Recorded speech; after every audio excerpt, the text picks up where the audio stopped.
Hello and welcome. This has been a great day for Mediation, the ecosystem, our clients, partners. Couldn't be more excited about the new product paradigm and bringing the best solutions to the market. We're going to round this up with a special session here. Edward, thank you so much for coming. I think a lot of people are wondering why a 3-time Academy Award nominee is sitting here talking about technology and data and advertising.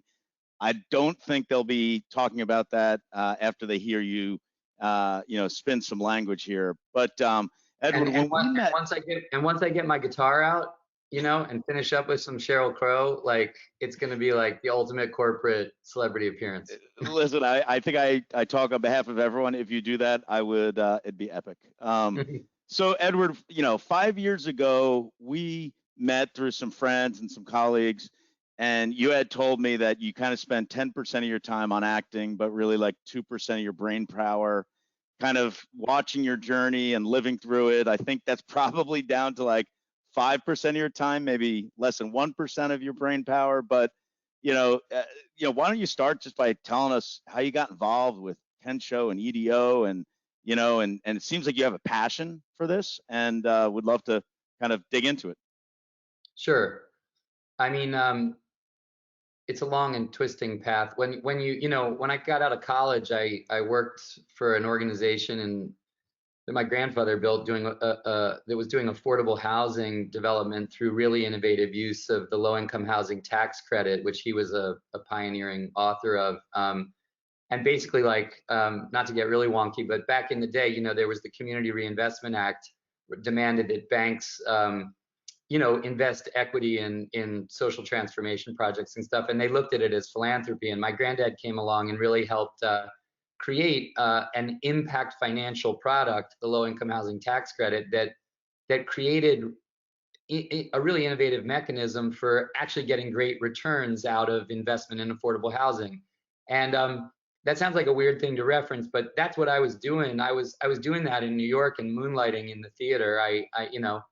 Nobody should assume they're going to be successful as an actor. Let's just be super clear about that. There are like 10 really great actors for every actor that you know about, and I always had a lot of different interests, and in that era, even though this is a little bit of an analog example, it really struck me a lot was going on even in the early 90s with innovation in financial data platforms, and there was a lot that I was looking at as a function of the worlds I was working in this kind of esoteric corner of housing finance. And one of my roommates was at Goldman and was going on into the private equity side of Goldman. The other of my roommates, Sam Britton, now runs Tech Media Telecom for Goldman. And I was in the mix with a lot of people who were interested in the ways that technology and finance markets were interacting with each other. And even though my life my creative life, took a happy turn and became a big part of my artistic life, I retained that interest. Quietly I invested in lots of companies people have heard of and lots of companies people haven't heard of, and tracked these things. And in those circles, in my circles of my friends who were in finance and in technology, I just met lots of interesting people. And years ago, I met Daniel Nadler, who was the founder of Ken Show Technologies, and he and I bonded over a lot of things. We love of Japanese poetry and and all kinds of crazy stuff. And exactly when people say Edward Norton, I think Japanese poetry. Basho, what else, right? And anyway, Daniel was literally he had just incubated Ken Show out of the kitchen of like the General Catalyst firm in Boston. And I was walking on the beach with him, and he was describing the way he thought that quant analytics could be democratized and really drive efficiency in the capital markets, and how predictive it could be of things that people used sort of sleepy methodologies to try to predict. And what Daniel did with building a knowledge engine, a plain language query knowledge engine at Kensho, and then obviously just with the really powerful stuff they were doing in predictive analytics for financial markets, it really resonated. A lot of it resonated with me, and I was an early backer of that company. And Daniel and I became really good friends. And he had a great outcome, merging that company into standard S&P. But along the way, we talked a lot about a particular dimension of what Daniel was doing at Kensho, which was really demonstrating the incredible power of open source data sets like search to be highly correlative with financial outcomes, way more than social sentiment, way more than these kind of, I don't want to say weak, but methodologies that were sort of like indicative but not really predictive in a finance grade sense. And I said to him, I said, listen, I have this whole life over in the media and entertainment industry, and I'm an artist, but the way that marketing's done in our industry, the way that it affects artists, because of course, if Fox Searchlight sort of has to spend indiscriminately and without a sharp sense of efficacy on the Grand Budapest Hotel,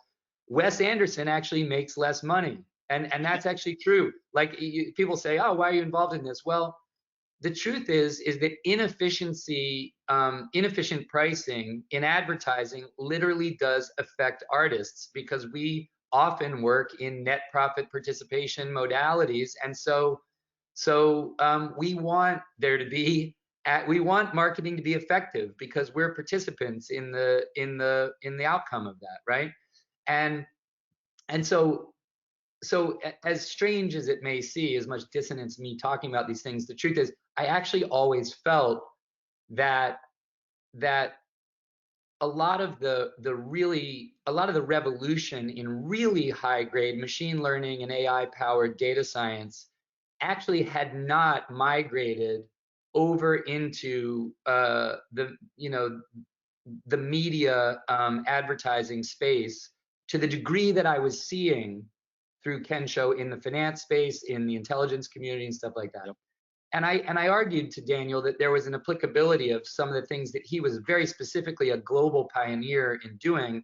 And we decided to start this company EDO to start to bring some of these really, really high grade data science methodologies to problems that we were seeing in the incapacity of the legacy data companies in the space to tell people what they need to know in real time about the efficacy of what they're doing, not just sort of the exposure or the sentiment around it, but actually the degree to which their actions are actually driving to the balance sheet the outcomes that they want, and to be able to see it in real time, yep. To be able to and so we built EDO, and all that is to say simply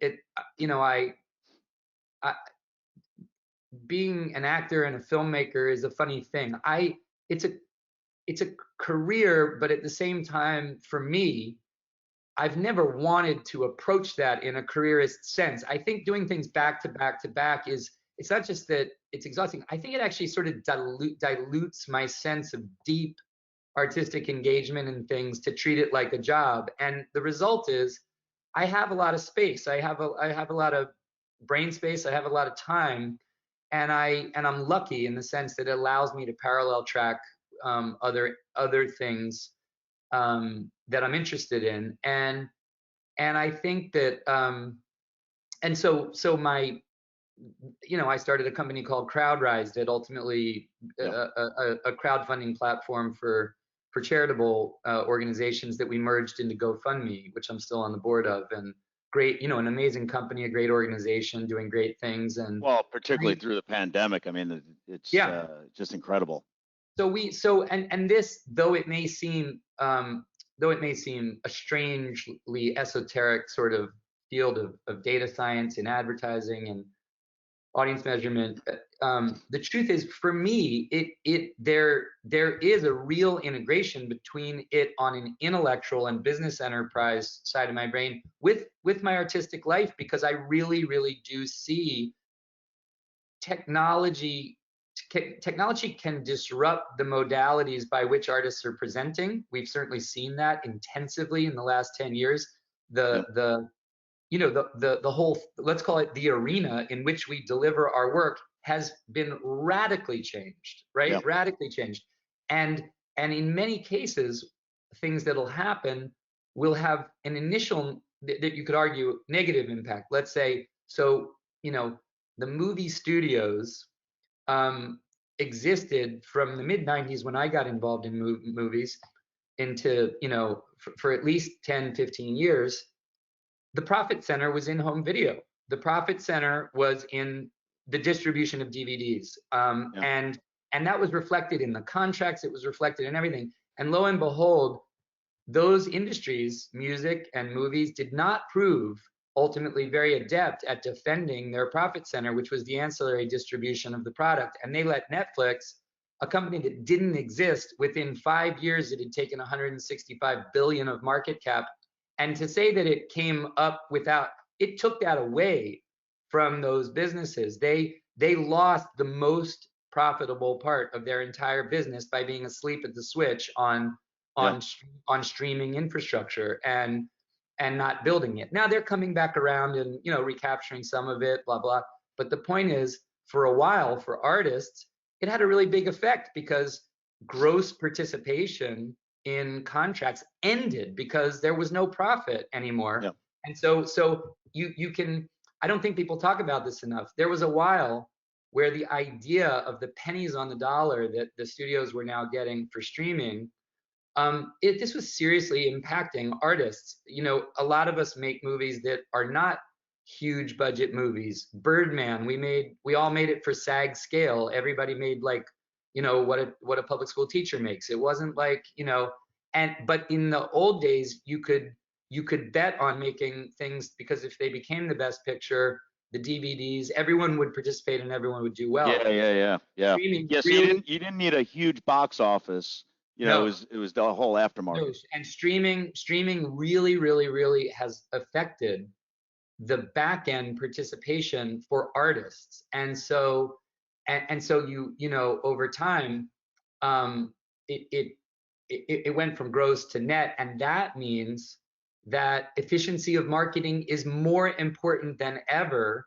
Yep. Not just for the studios themselves, and not just for their risk appetite for making more challenging movies, which got severely affected, but for the artists themselves. And so to me, as strange as it may seem, there's a real benefit to the community of creators for all the industries, include, to be able to have matrix-like insight into how what they're trying to sell and message is landing with the audience that they're trying to sell it to. And that's why I'm pretty passionate about it, because it's both intellectually stimulating in its own right, as a challenge, but it's also webbed up with I think a world in which I want to see more opportunity for creators, and which I want to see the Yep. people who risk money on content feel that they can take risks on the most interesting kind of material and new voices and stuff like that.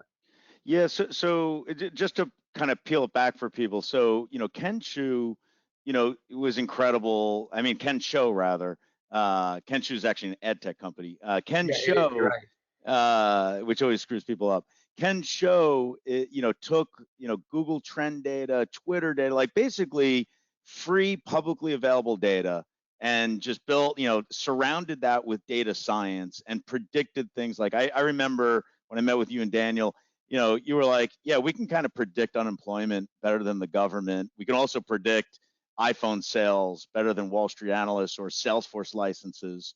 And which is, the thought of that is incredible, because normally people would have to pay, a ton of money to kind of get access to that data. There's just so much free data out there. And then the idea was, hey, let's actually take a lot of what those learnings and apply it towards media and advertising which then EDO was kind of born out of that. That's right. Um, Yeah. and you also use the example when we met, just of a certain actor, in a movie, and how do you think about marketing that, and the fact that there are literally people still take people off the street and show them, like, here's an ad to promote a movie, and you were actually using the example of like Leonardo DiCaprio when he created, like, he wasn't doing his like love movies, he was doing that like gory film, and you use that as an example.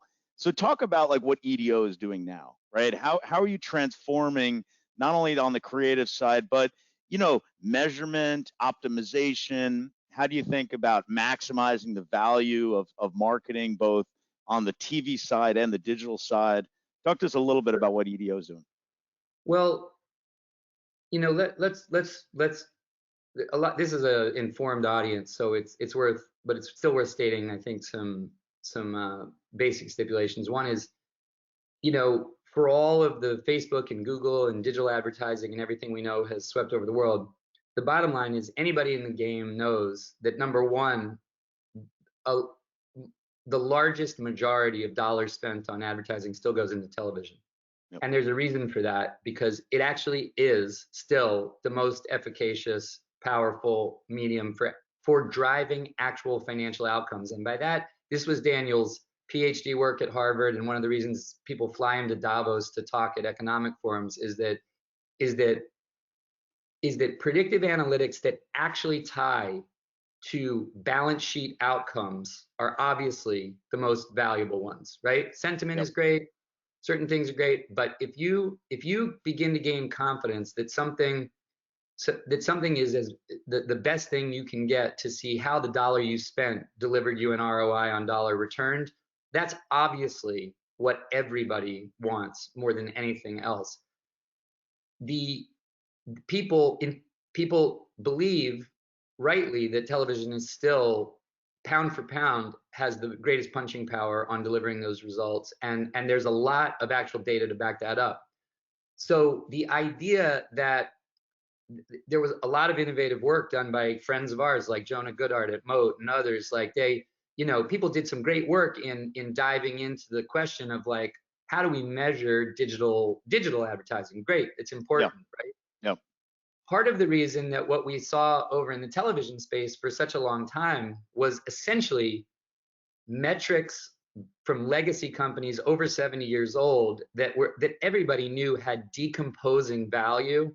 In other words, we're getting less and less and less relevant, and more clearly unable to deliver the powerful, the kinds of insights that make them worthy of being the pricing index, right? The Yep. problem is, as Jonah from Moat said to me and Kevin and Daniel one time, Kevin's our CEO at EDO, he said, like, the bottom line is lining up things like very granular minute by minute resolution of search with individuated television ads and properly attributing search spikes to ads that are specific to a certain network at a certain time. This is incredibly hard, like really hard. So the reason some of the most innovative work wasn't going on there is honestly because it was a bridge too far for most of the data science talent teams that were taking it on. Not to brag, but the team that Daniel was able to recruit is really next tier. EDO, I will put a glove down and say that we have the most talented data science team in modern television advertising measurement, analytics, efficacy. And they cracked something really unique, which is they built what is effectively an EKG for television advertising. And we should say one other stipulation, which is that there is value to lots of different observations about how an audience responds to something. But there's two really important truths. One is that very few of them, social sentiment, multi-touch attribution, these things, as an academic fact, they do not line up with purchase intent and economic outcomes very well.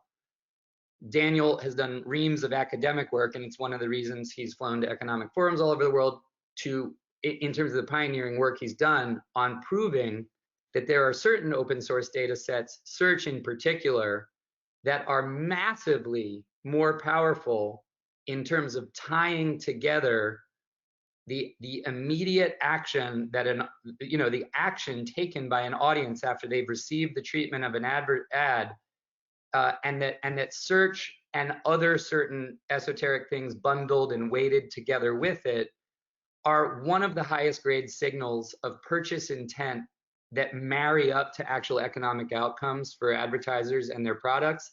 This is a white papered academic fact. The problem is that it's really, really difficult to do what we've done, which is measure the granularity at an incredibly tight resolution of the relevant search metrics that indicate that purchase intent and tie it to a specific ad. But that is what we went at and cracked, because our conviction was that advertising needs to be priced on something other than exposure. Exposure is, nice to know, Yep. and someone needs to do it, but it really doesn't tell you anything anymore in the modern world about whether what you did is working. It tells you, in the old days, it told you, am I buying the best audience I can buy? And that was about as good as we could do. That's not as good as we can do now. We can do much better. And I think, what EDO is focused on is measurement of the mid-funnel reaction of how an ad hits its audience in real time. And it's syndicated. So we are a real-time syndicated, meaning it's always on, and you can look historical at what we think is the most important part of the funnel, the mid-funnel, Yep. and because it lets our advertising partners, which are among the biggest television ad spenders in the world, literally see in real time not only are they driving the outcomes, but how did X program do versus another? How did this 30-second ad spots creative do versus this? I'd go so far as to say we've obviated the need for market testing, because you can see in real time. You can take cheap packages and test two different Yep. versions and see in real time in the marketplace which is doing better, as opposed to in the lab. But most importantly, because we're now marrying that up with AVOD and SVOD capacity as well, what we're really trying to do is bring to kind of the whole convergent TV landscape the capacity to have an almost, I say Neo in the Matrix like capacity to see in real time how well what you've paid for is doing in driving actual dollars back to the balance sheet. And that, is fairly unprecedented. I think that kind of correlation tightness, investment grade correlation of a metric, that is what our conviction is that that's what we need as a new rate card, a new pricing index, is not an exposure index, but an efficacy index, and efficacy as defined by really the proven best in class metrics that signal purchase intent, and that's what we're working on. And so, Edward, we just heard from Melissa Grady, who's the CMO of Cadillac. And so, so you can have a Cadillac commercial, or you can have LeBron James talking about the new Hummer on late night television. You can capture both of those and then understand what is the activity online from, immediately after, right? Kind of minute by minute, but even more second by second, right? And because so much now is, and we can see this with our kids, right? It's like watching television, but you're having your phone or your tablet or your computer sitting on your lap, and there's just so much interaction. So you can measure that, but then you can also measure kind of the business outcomes from there. That's right. And it's very important. Like if you think about how many data sets in this world we all work in allow you to actually be responsive during the campaign, there's very few. Anything that's coming to you on the bottom of the funnel, the back end, who cares? It's already over. You know what I mean? It's already Yep. over. You can't do anything about it. Like the point is to have a metric of the effectiveness of your ads that comes to you with a speed that allows you to nimbly move during your campaign. That's really important. And I think that look, everybody's trying to figure out what's the new basket of tea leaves that they read. Our conviction is that it really shouldn't be tea leaves anymore. It shouldn't be frankly very interpretive. There is the mistake is in thinking that like you can't have empiric tools in this. You can, like they're hard. But the idea is to get to something that the ecosystem on all sides of the buy and the sell side, and we work with literally almost every major TV network in helping them price their inventory. You want the buy and the sell side completely in alignment, that the metric that they're using is empiric, that they Yep. agree on it. They're like, and Kevin, our CEO, was at CNBC in the days when they just elected to go off of Nielsen data to price their programming because they were just sure it wasn't reflective of the power of their programming to their unique audience, right? Yep. And that was a big part of his conviction that we needed to move toward this and this kind of a new world. And I think that that's what everybody's been looking for. Yep.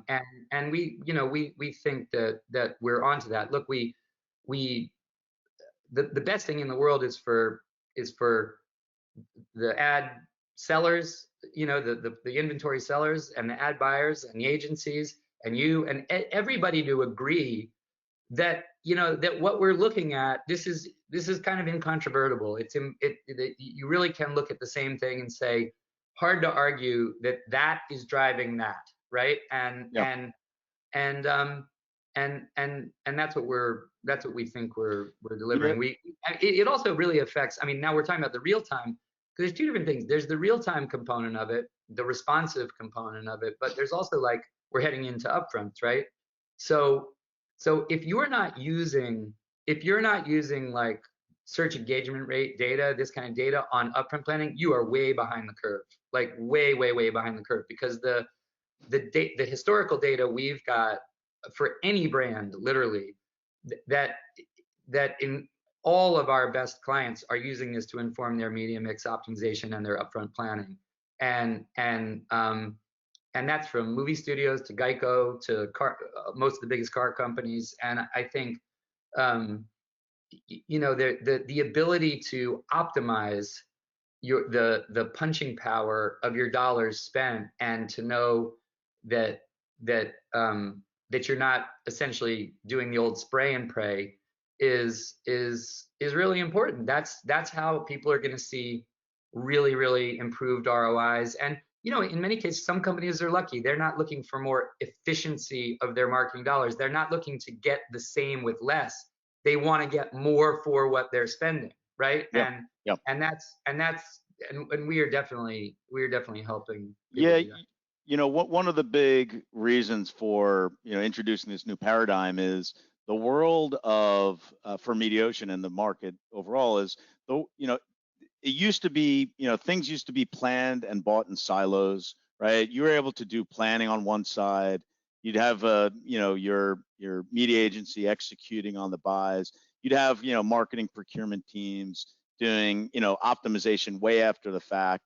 When you're thinking about upper funnel stuff, those silos worked. And when you're thinking about buying media, in a futures market or an upfront market where you're already committed to an advance, that makes sense.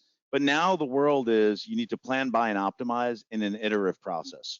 That's right. And so MediaOcean looked at this, many, many years ago and said, we need to get to one vertical stack where not only can you plan, buy, and optimize in an iterative process on one technology stack, but we need to be able to interoperate a lot of different solutions, including, things like EDO, where right now there are, dozens and dozens, if not hundreds of ad tech and data solutions that don't really have a place to go. And what's happening is this kind of spoken hub, and things are all over the place, and the business needs an operating system to kind of move it forward. And so, you kind of talk in our language. I have another question for you, which is, Let me say this.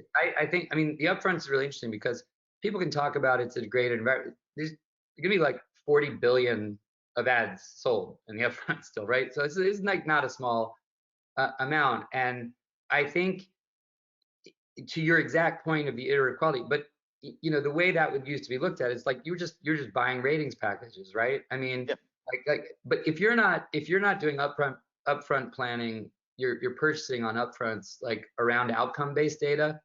yes, It's like you're in the Stone Age, and I think and not all outcome-based data or what's asserted to be outcome-based data is the same, right? There's and this is I've sort of half jokingly, half seriously thrown it out on Twitter that we will have that debate on stage with anybody who wants to have it as to what signal of outcome-based data really represents real finance grade outcome-based data. We'll have that academic argument with anyone who wants to have it. But the other all thing I right. think, Gauntlet thrown for anyone who's yeah, interested. yeah, we will argue that search married with tight resolution search of the right sort and type married with other bespoke things will trounce most other asserted Most, forms of outcome-based you, data. you know, a lot of our clients, said, hey, if there were levels of predictability in the spot and real-time markets that there are in the upfront markets, we would move there. I think there's still this, there's such few, to your point, like the TV marketplace continues to be, sight, sound, and motion, eliciting, a response, like, raw tonnage, right? Facebook knows every person who loves Edward Norton and wants to see your next movie, but yet you still have to advertise on TV to kind of get that raw reach frequency, but just the ability to actually pour some data and insights into that, Yeah, and be able to measure after it, I think would allow marketers to get more aggressive in the upfronts, actually, because the upfronts actually do provide a level of in the auction markets, you have to bid the highest price for every single ad. When you commit billions of dollars up front, that will come with some discounts given kind of the raw economics of how media companies operate. And so like, so much intelligence has gone into kind of the real time and programmatic markets, not as much has gone into the spot and future or upfront markets. And that's what this is all about. And I think, yeah, and if we can move billions of dollars, and it's yeah. so And exciting. it's something else that I think I haven't really heard this talked about so much, but I think we're addressing streaming video on demand data and ad supported video streaming data and stuff. We have now the only ad log product in the market for streaming video on demand, and it gets sold now by Kantar and Numerator and others that you all know. But the thing is, like, if you look at it, people, there can only be so many Netflixes and Disney Pluses, right? The truth Yep. is that ad supported streaming on demand is going to grow. Like, really, like, I don't know if you saw that, HBO Max is probably going to offer an ad supported product. Yep. Yep. I mean, we are, everyone's like, people have decried cried the death of TV for a long time, but lo and behold, outside the bundle, we're going to end up with a double, triple the current ad-supported television market that we currently have. That is actually going to happen. By the way, this whole audience is probably clapping right now. This is like music to our ears, right? No, but it's true. It's true. Not everybody is going to be able to afford HBO Max, Disney Plus, Netflix, Criterion Channel. You know, I'm listing my favorites. I just blew up the market by saying Criterion is the one you have to own. No, it just not everybody can do that. At a certain point, that will eclipse the premium cable package for $200 a month that only a Yeah, few people used to buy, right? So it can't go that way. And so ad supported Hulu and ad supported, HBO Max and who knows how many others, it's going to have to go that way absolutely. as we move outside the bundle. And that's going to mean an enormous doubling down. And again, then the technological and data science methodologies for monitoring the efficacy of ads in that format must Yes, be built. And honestly, that's what we've built. So I think I think that honestly, I think it's exciting. I think anyone who's involved in TV advertising should not be wearing the hair shirt and feeling like they're in the waning days of empire. I actually think it's going to grow again. And I think that, again, we'll throw down and say the measurement tools are coming. They're going to validate what a lot of people have underneath suspected, but been kind of unable to really prove, which is that it's got more efficacy than digital. It does, and quietly, like a lot of people know that no one ever turns the mute off on digital, and that they do this and they do that. It's not the same. And I think that the by on the pure percentages of dollars spent, we know it's still the bigger quotient into television. And I think that it's funny because it takes us back to what I was talking about actors. For a little bit, streaming was it was like really disconcerting, and people yep. also, in addition to the economics, a lot of actors and filmmakers, is it pretension that I want my movie in the theater? Do I care? And it's kind of like they talk about the stages of grief, where you have to go through rage, denial, grief, and acceptance, right? Like I think we're all going through different versions of that. But what's funny is, for creative people, I think we've reached the acceptance stage with the new landscape. And in fact, lo and behold, what's happening? There's more places than ever to get your story told, more voices, more diversity, more strange structures. It's really Yeah, exciting. And all it really took was like, okay, the economics are a little different, but it's not the pretension anymore of thinking that everything that's best goes to the theatrical theater, but yeah, it's actually really exciting. I think over on this side of the line, on the on the marketer side of the line, there's that same painful transition. And a yeah. lot of people involved in television advertising gone through this thing going, oh my God, streaming, it's going to end it all. It's all over. And no, it's not. Lo and behold, I think it's going to shift the form, and then it's going to bloom again, because we're seeing that it's a really exciting. People really like engaging with these platforms, and the platforms are adapting to compete, and they're not going to leave Netflix alone. They're not going to leave Disney alone. They're going to go Yeah. out there and create these things, but it's going to have to be ad supported, and it's going to blow up again, and it's still going to remain I think the most powerful vector through which people really grab an audience and get them hooked into what this thing is, and get them to go and do it. But you need to be able to see in real time. You applied the medicine, you applied the treatment, what did it do to the patient? And if you can see that in real time, if you can see, and our argument is the most powerful proof that it's working is they pick up the phone that they're sitting on the couch with, and they search the particular things that indicate that they are a buyer. Yeah. And if you can see that in real time, that's gold. And I think that's what people are going to increasingly realize. I couldn't agree more. And we were actually I was talking with my kids about Disney Plus, and the job that they've done over the last year has just been incredible. And actually breaking the model of it doesn't have to go right out. Eventually, when things start opening up, I don't think they're going to wait to kind of bring it to the small screen, right? They're going to bring it right away. So we actually, through the pandemic, we've seen a level of digital transformation, and what came with that is levels of intelligence around managing your kind of advertising and media supply chain. We saw what probably would have taken 5 to 7 years took 5 to 7 quarters. So last question is, what do you predict over the next 12 months? What are we going to see, as it relates to marketing, advertising, advertisers leaning in? What do you think? And I obviously, can't, I'm, we're all about omni-channel. We're all about creating one system to manage all your media in one place. We think that the connectivity between digital and linear is it's not going away. Like, the connections are getting stronger. It's not like linear TV advertising is going away, to your point earlier.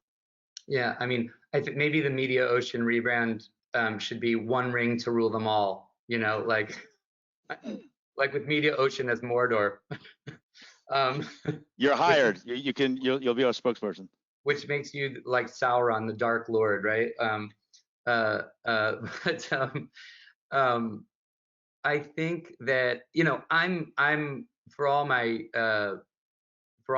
talk about my esoteric little slice of interest in it. I don't have the broad uh, prognostication kind of view of the whole marketing thing. I can say this from sort of the corner of it I'm most familiar with. I think that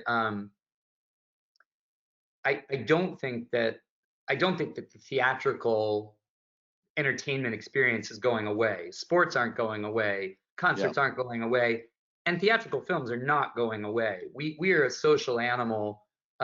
People said VCRs were going. They said television was going to kill it. They said VCRs were going to kill it. They said streaming was going to kill it. It's just not true. People, Yep. it's still also one of the cheapest dates young people who want to get out of the house and get together with some friends. It's there's something special about it. It's magical, and for all of the big flat screens TVs at low prices, it's not about that. It's about people wanting to get out and be social. So we're gonna see an eager, passionate return of full audiences into theaters. There's no question about that in my mind, and I bet we see it before the end of the year, hopefully. But I think, but there's gonna need to be some shift and change in that world. For one thing, theatrical distributors have got to get serious about quality control because they were able to slough along because there was no better game in town. But like David Fincher can tell you, because he worked with Netflix on their QC in terms of the fidelity to what the filmmakers and cinematographers did across, it's perfect. Like they have phenomenal, if you're a filmmaker, cinematographer, my cinematographer on Melrose Brooklyn, Dick Pope, one of the greats of thing, he did his first Netflix film called The Boy That Harnessed the Wind as a DP.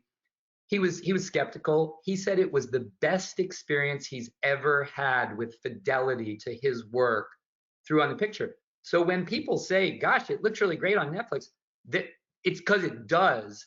And if Yeah. they go to a theater and the bulb is dim, they might act. The theater chains have to get serious. You don't want people going to the theater and saying it looks better at home, right? Yeah. Yeah. Yeah. That's a big problem.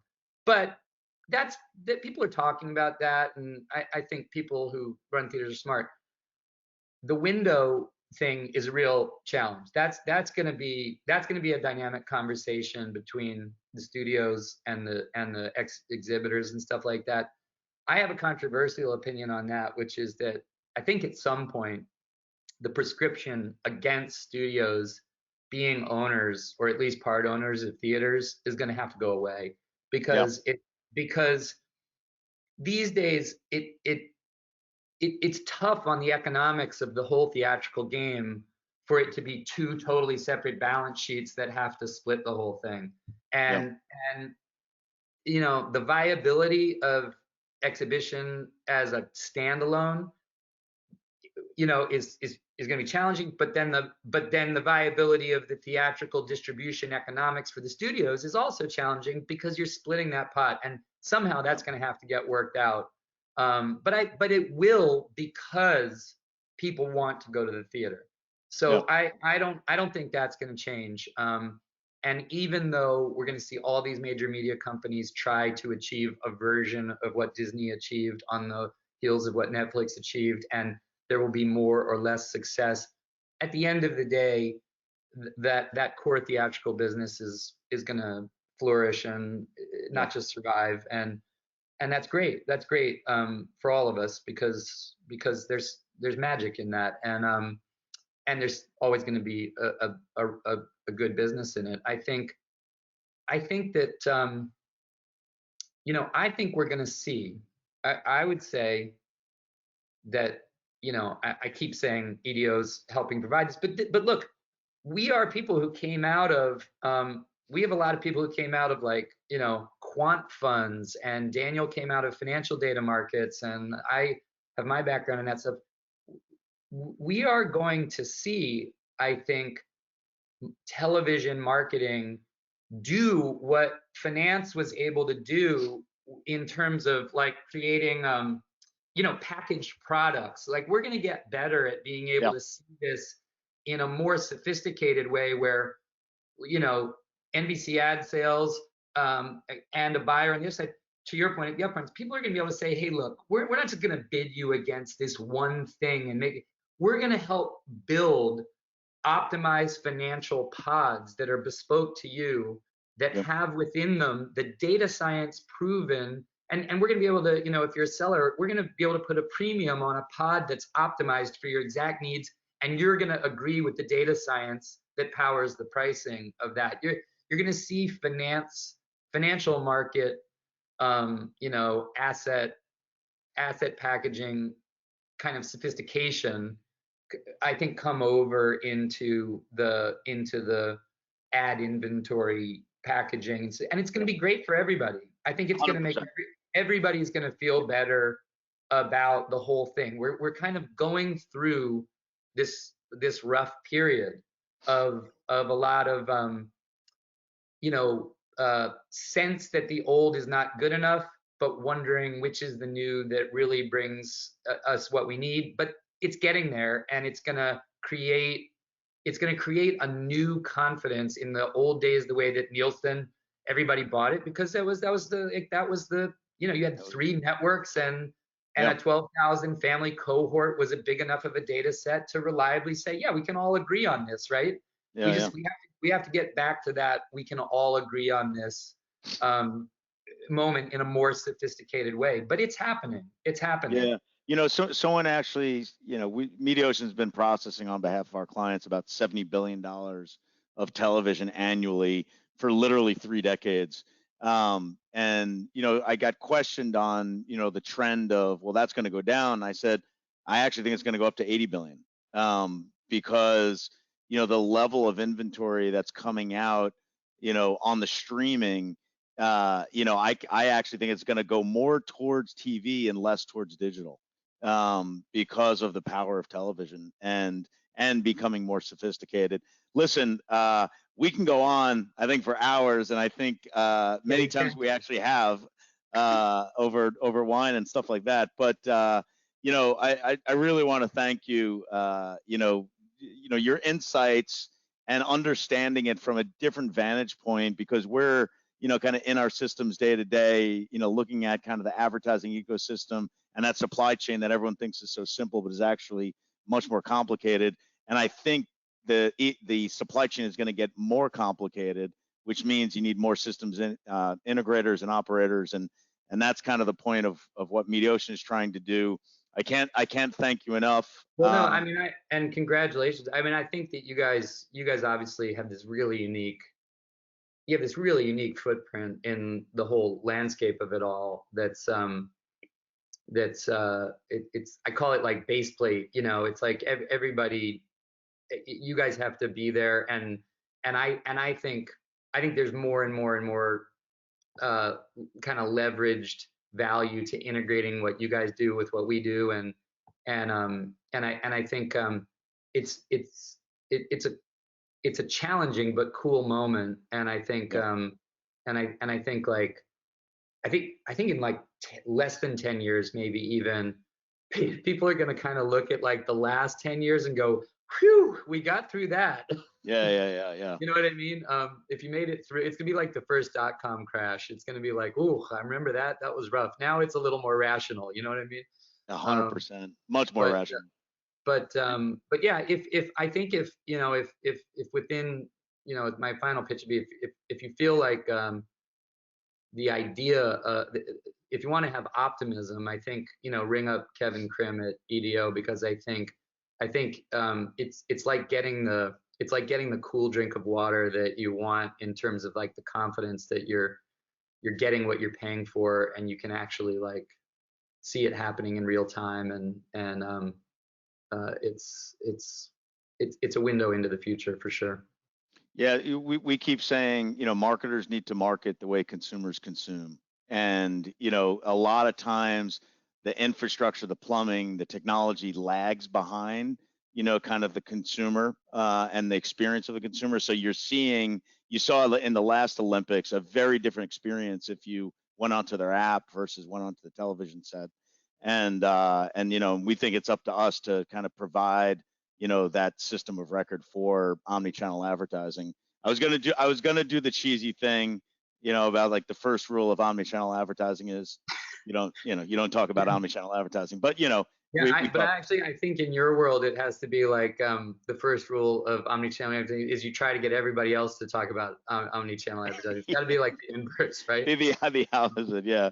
Yeah, yeah. Edward, it's this has been great, and I know we can go on for another hour, and so really appreciate your time. Yeah, It was pleasure. good seeing you, and we'll speak soon. Okay, thanks, Bill. Okay, thanks everyone.